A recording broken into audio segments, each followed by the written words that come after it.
السلام علیکم ملګرو. نن موږ سوره بقره شروع کوو. نو سوره بقره د قرآن پاک ټولو کې ستر سورت ده. 40 رکوون دي پکې او 286 آیاتونه دي. په دې کې نصیحتونه دي، په دې کې احکام دي. نو دا ډېر د مطلب والا صورت ده. رسول الله صلی الله علیه و آله وسلم فرمایي چې سوره بقره چې په کوم کور کې تلاوت کیږي نو هغه کور نه پریون چې کوم دي لرې منډې وایي. نو صرف موږ به پریونو د پوره دا صورت نه یو، بلکې په دې باندې به ځون پوهیو چې الله تعالی د موږ نه څه شی غواړي، کوم احکامات موږ ته کوي، کوم نصیحتونه موږ ته کوي. نو ملګرو، په وروستۍ صورت کې چې موږ څه وخت د بسم الله ترجمه کوله نو هغې کې موږ الرحمن کې یوه خبره کړې وه. نو هغه د انسان درې حالتونه، یعنی په درو حالتونو کې انسان یو مؤمن او یو کافر او بل منافق، دا درې حالتونه دي. نو په سوره بقره کې اول چې دا موږ شروع کوو نو پهله 15 آیاتونه دا ډېر د غور ولا دي. دا د انسانانو هغه طبقې متعلق دي چې هغه د ایمان ولا دي او هغه 100% جنت ته به ورځي. هغو باندې که شیطان ډېرې حملې وکړي هغه د دغې قرآن پاک نه هدایت وخلي او هغه 100% جنتیان دي. پهله موږ به شروع په دغې طبقې باندې کوو. نو قرآن پاک دغې طبقې نه شروع کوي. چلو ملګرو شروع کوو. بسم الله الرحمن الرحیم. الله نومې سره شروع کوم چې هغه ډېر مهربانه ده، ډېر رحم کوونې والا ده. الف لام میم. دا درې ټکي دي. الف لام میم دې ته یایي چې حروف مقطعه. دا د قرآن پاک مختلفو صورتونو کې پهله په سر کې دا ارغولي دي. حضرت علی کرم الله وجهه یایي چې دا د الله تعالی د رازونو نه یو راز ده. په دغه حروف مقطعات کې یعنې دا د الله تعالی د رازونو نه دي. دغه مطلب ته که موږ نه ورسېږو موږ په دې باندې ایمان ده ویلې چې نه الله تعالی د دې مطلب موږ ته شیان ضروري ګڼلی دي او نه رسول الله صلی الله علیه و آله وسلم نه صحابه کرامو د دغې متعلق پوښتنه کړې ده. نو موږ په دې باندې ایمان ده چې دا د الله تعالی کلام ده او موږ دا یایو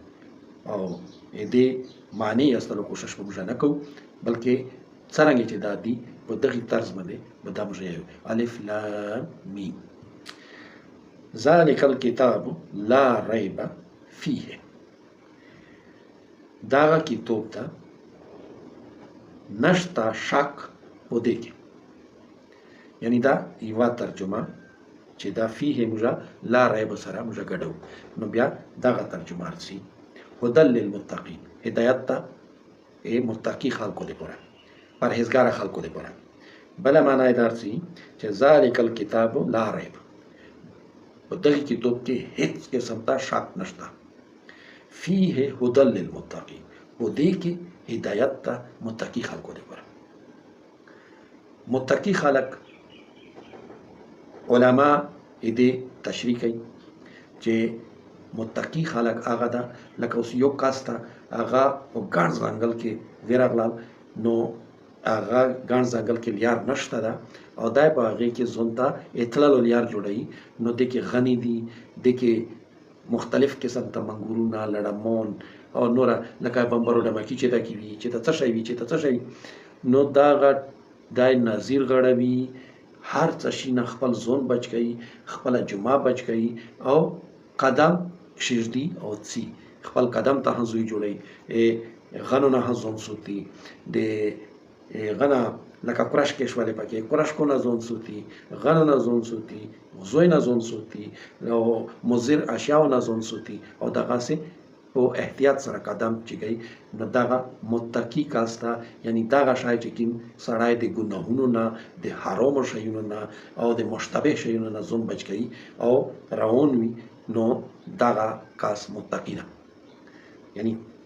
تقوا دغه تقوا غویر کوي درجه ور کوي علما حضرات مفسرین حضرات نو یا شي چې الف لام میم ذالک الكتاب لا ریب فیه هدى للمتقین داغه کتاب دا چې نشته په دې کې څه شک او هدایت ته په دې کې د متقی خلکو لپاره هغه خلکو لپاره چې پرهیزګار دي او د الله نه ډارېږي الذين يؤمنون بالغيب ويقيمون الصلاة ومما رزقناهم ينفقون اوس د متقی خلکو چې مشتقین قرآن پاک تشریح کوي دغه چې دا خلق دي الذين دا خلق دي يؤمنون بالغيب چې په غیب باندې ایمان لري غیب څه شي دا موږ ایمان مفصل یایو ایمان مفصل کې موږ یایو چې آمنت بالله وملائکته وكتبه ورسله واليوم الآخر والقدر خيره وشره من الله تعالى والبعث بعد الموت یعنی الله تعالی باندې ایمان الله تعالی په فرشتو باندې ایمان به الله تعالی چې کوم کتابونه راستولي دي په هغه باندې ایمان الله تعالی چې مستقیم انبیاء علیه الصلاۃ والسلام راستولي دي هغه باندې ایمان او وسره او آخرت ریز باندې ایمان او په ش او بد تقدیر باندې ایمان چې د الله تعالی طرف نه ده او د مرګ نه پس بیا په ژوند کې دلو باندې ایمان دا ټول د غیب خبر ده موږ نه الله دی تعالی دا نه مو فرشتي لیدلې دي نه مو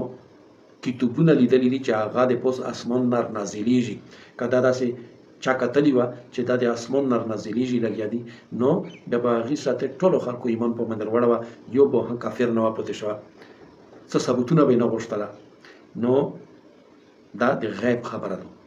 چې دا کتاب من جانب الله ده مشت رسول الله صلی الله علیه وسلم دا یلی دي چې دا په مومن دی الله تعالی د جبرائیل علیه السلام په ذریعه سره ارنازلی نو موږ په ایمان ده او په رسولونو باندې ایمان یعنی رسالت کا جواب وا لکه نن موږ یو ولی الله موږ نه پیژنو چې دا ولی الله دا کنه دا داسې هغه ساته رسالت دا پټ یعنی نه جبرائیل علیه السلام چا لیدله چې هغه ولې او په جواب باندې دا خلکو په مخ کې رسول الله صلی الله علیه وسلم ته یو پیغام ورغړی او نه جبرائیل علیه السلام چا په خپل اصلي شکل کې لیدله ده نه نور فرشتي چا لیدلې دي او نه یعنی د رسالت ثبوت سوای دینا چې رسول الله صلی الله علیه وسلم او فرمایل چې مو ته رسالت ملو ده او موږ په دې باندې ایمان ورته ده او نه راسي موږ په دې باندې ایمان ده د غیب خبره ده نو رسالت غیب ده والیوم الاخر اخرت چا نه دریدله موږ کاس چې د دې نه لور شي مړ شي خو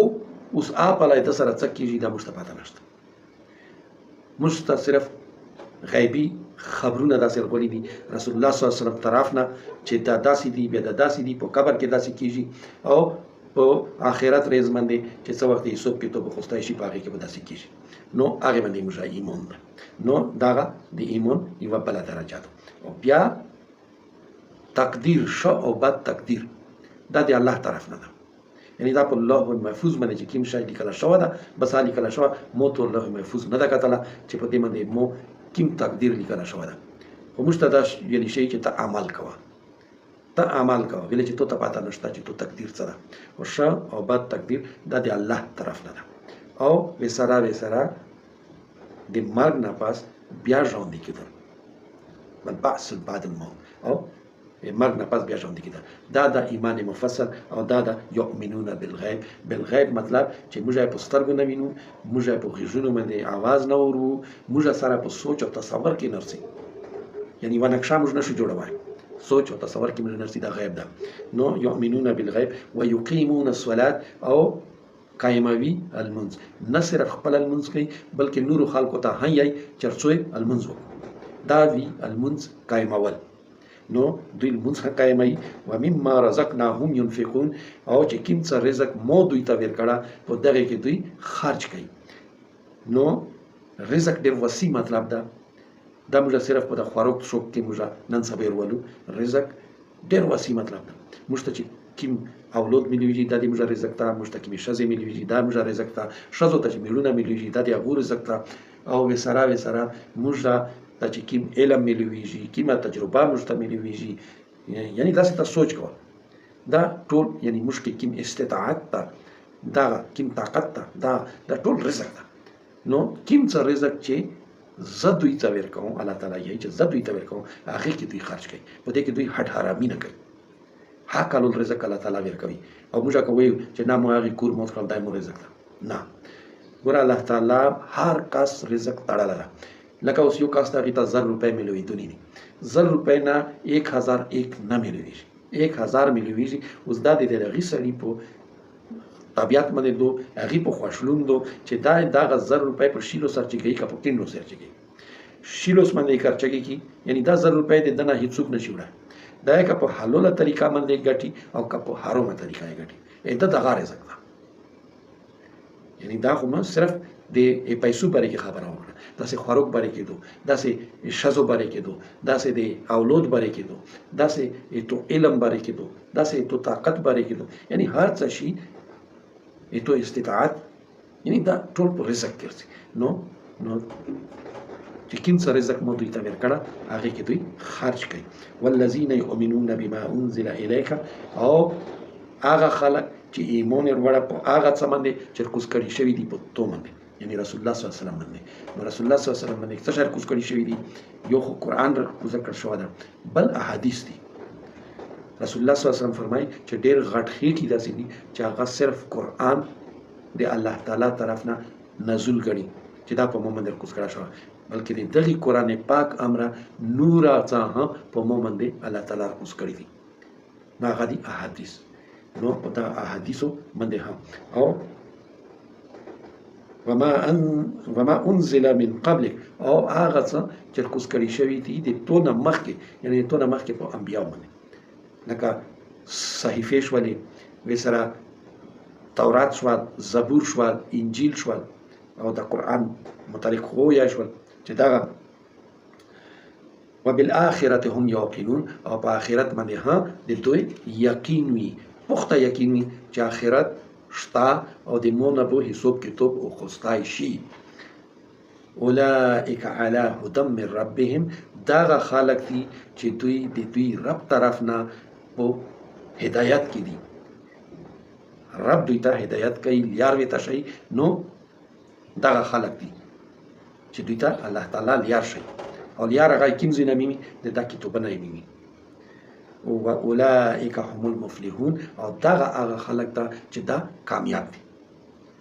یعنی قرآن پاک د دغو خلکو متعلق یې چې دا هغه خلک ده چې دا کامیاب دي دا ناکام نه دي دا کامیاب دي په دې دنیا کامیاب دي او په هغه دنیا کامیاب دي دا جنتیون دي نو دغه دا د جنتیونو متعلق خبره ده او دغه باندې کا ډیر خلق کوشش په وکي شیطان کوشش په وکي نو دا چونکې دی الله تعالی په هدایت لوند دوی ژوندون تیری نو دا خلق نه د شیطان مني نه د بل چا مني بس صرف د الله تعالی مني او د هغه رسول مني او د هغه لیارې خپله کړې نو دا خلق کامیاب دي اوس سبا ته انشاءالله د بله طبقه چې کومه ده دا خو یوه اکسټریم طبقه ده یوه طرف ته چې دا جنتیون دي سبا ته به انشاءالله هغه خلکو ذکر کیږي چې هغه دوزخیون دي هغه پرمننت دوزخیون دي نو سبا راسي اجازت الله حافظ